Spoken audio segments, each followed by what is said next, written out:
how long does it take for that company to make that or get that to you? Because that ends up being a pressure point, a pain point for a lot of people because they might want it tomorrow, but your company doesn't do tomorrow. They do 4 to 12 weeks, or maybe it's really custom. Maybe it takes a year because it's coming across the world.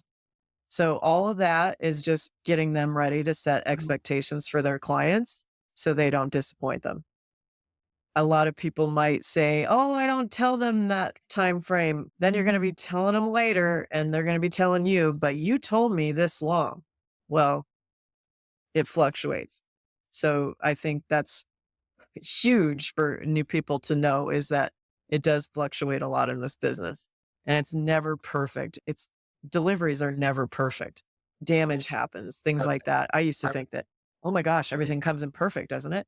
When you have moving parts and you have delivery drivers and delivery trucks and bad weather, things can shift around in a truck and get damaged. So just knowing the red flags, I think, ahead of time, where those pain points can be and how to overcome them would be really good education for them to have too.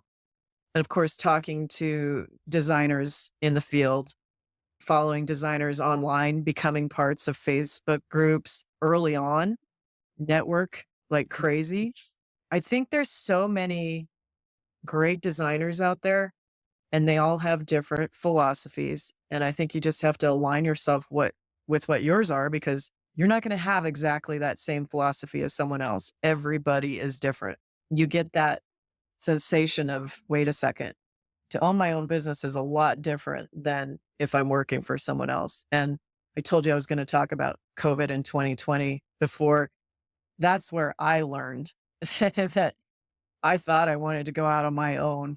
And I realized there is so much to having your own business that you don't realize is covered by the company you work for. So if you're not prepared to do that, it's probably not a big decision. And I wasn't. So I made the decision to stay working for a design firm. And it was a good decision at that time because, of course, during COVID, everybody went boom in our industry. A lot of other companies went bust. And so I learned a lot of how the different time frames, the economy can affect things too. So another thing for young designers to know for sure is it everything fluctuates. So there's ups and downs in every industry, and how to get through that. I think that would be a huge question as a young designer that I would ask a seasoned designer.